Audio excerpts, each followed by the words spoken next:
Hi YouTubes, it's your humble host, Masterlitchuk, and Happy New Year to you. His nibs, Sir Rando, has given us an interesting game. And now, forewarning, I don't like horror films, books or games. And I try to find them idiotic in the extreme, but I try to be as fair as possible. So we have a sort of hybrid game here, part horror, part stealth, bit of open world questing, all sort of thrown together. Now here's the problem. The story.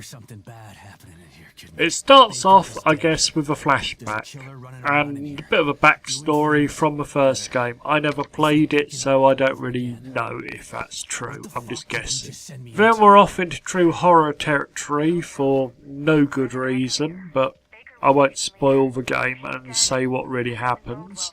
And we meet the big bad of the game, who is killing these sort of agent people who are sent in to fix this computer that's sort of this young girl as well. And I'm sorry, at this point I started to go, what the hell? Who wrote this mess of a story? It makes no sense whatsoever. Is it a computer? Is it a young girl? Is it a young girl in the computer that's using her memories? It seemed to be all over the place, but okay. That was my first problem with the game. But here we go. So you have to then be taught the basics of stealth in this game to avoid the big bad, or he kills you, and he did that to me a couple of times before I worked out what was going wrong. So eventually after that we reach town, or this weird town, and try to work out what's going wrong. So it's a virtual town that's made out of memories of this girl, I guess, and these technicians this bad company has sent in to fix a problem obviously aren't fixing the problem. Haven't got a clue who this evil bad guy is. Apparently he's meant to be something to do with the first game, but it's never explained. There's too much of this you have to understand it was from a first game or some other similar crap, quite frankly, and I just found the whole thing just both annoying and maddening. But that was a personal opinion again. Ho-hum. Okay, so we're in this virtual town, and we find for our first techie, and he sort of sets up this sort of first safe house for us. And within this safe house we've got various options, so we can do crafting there. But you can also do crafting in the outside world, but at a severe penalty, which I don't quite understand. Okay, as I say, you can craft anywhere, but at a severe penalty. So it's better off crafting in your home base. You also can go back to your sort of office nexus-like place to upgrade yourself. I don't understand why I couldn't do this in your safe room. And you move between it with mirrors, for some reason. Again, not really explained, and by this point I'd just given up on the story because it's just a complete, as I say, a complete mess. So anyway, you can also, as I say, upgrade yourself, and you can also do this by using this green gel stuff that these zombie things dissolve into when you kill them.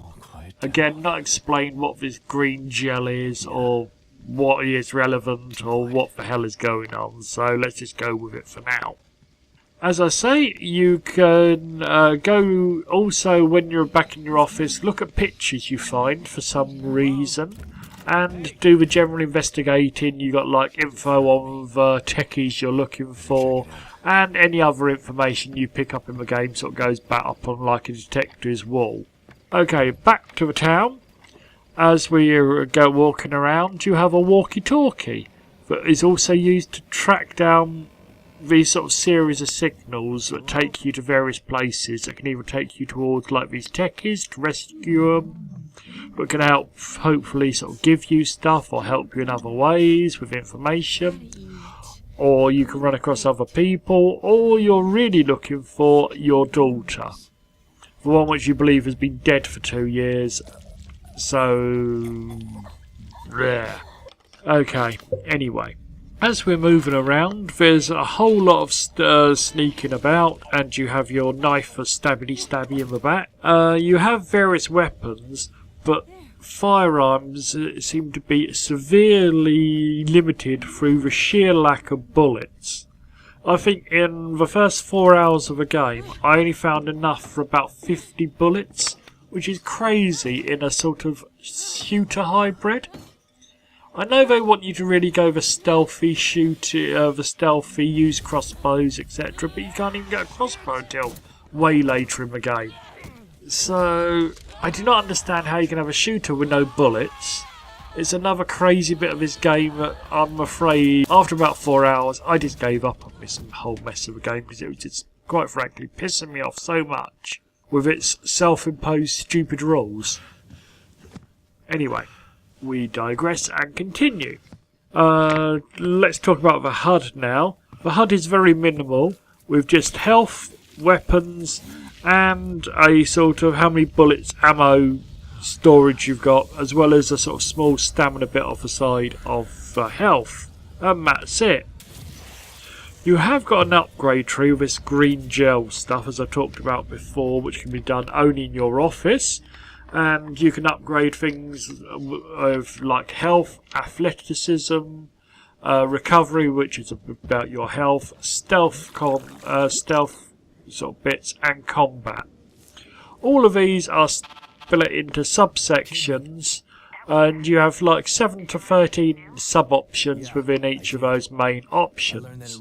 And you use, as I say, your green gel to upgrade whatever bit you want.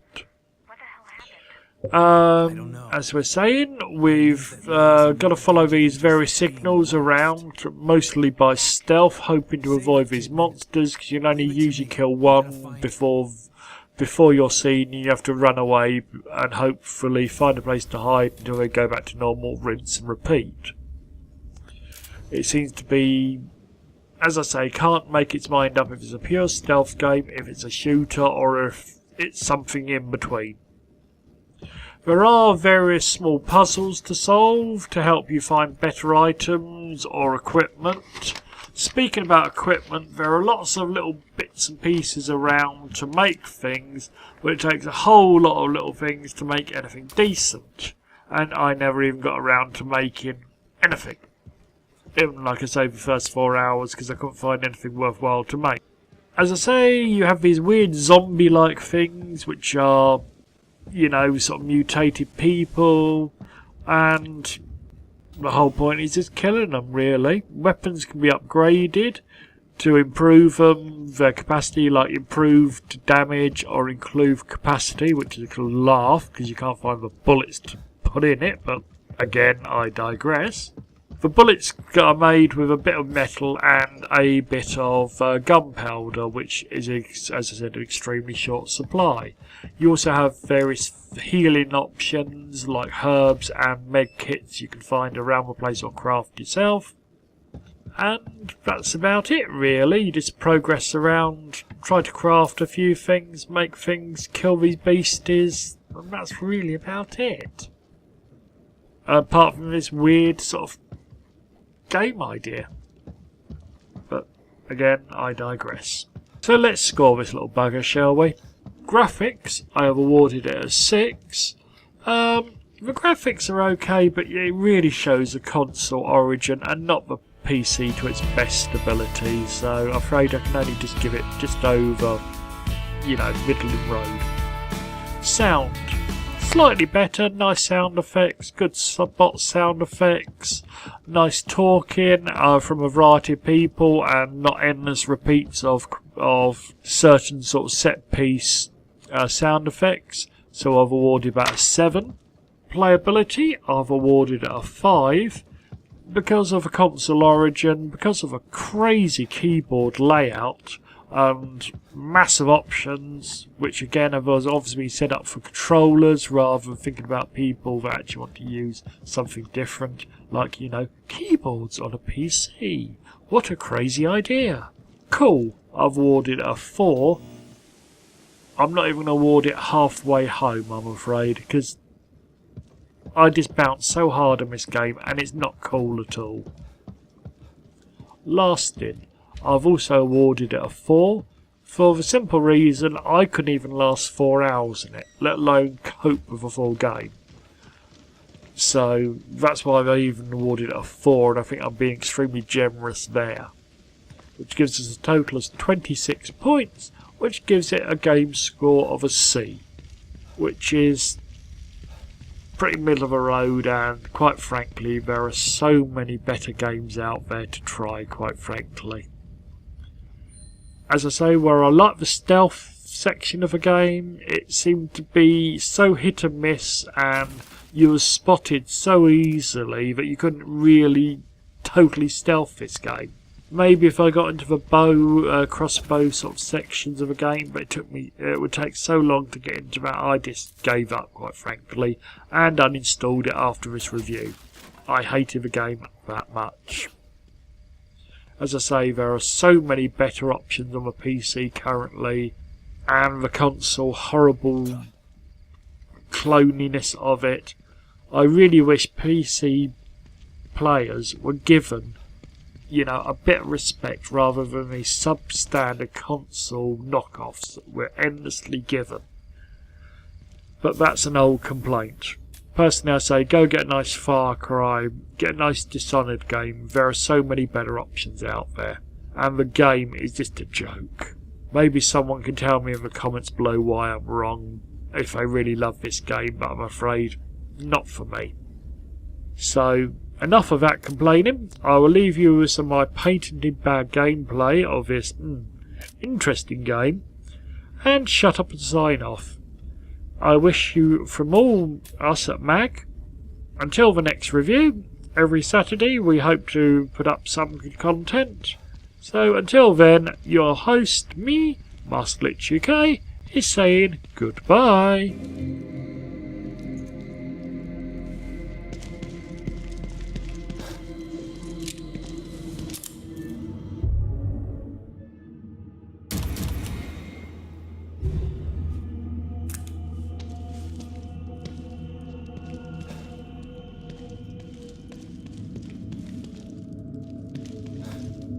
Tell me.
Just like before.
understand. This place. It's just like Beacon. But this isn't Beacon. This is Union. Is it? It all seems familiar to me. These walls, that chair, you. For me, it's as if nothing has changed at all.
this. We've been through it.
Who the hell was that?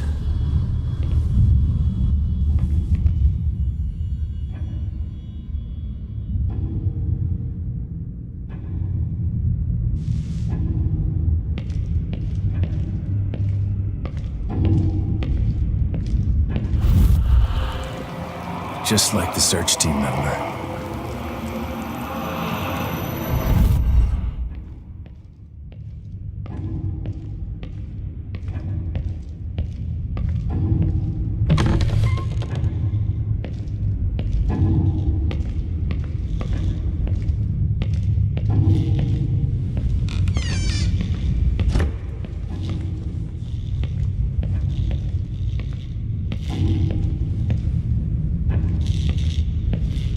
I gotta find a way out of here.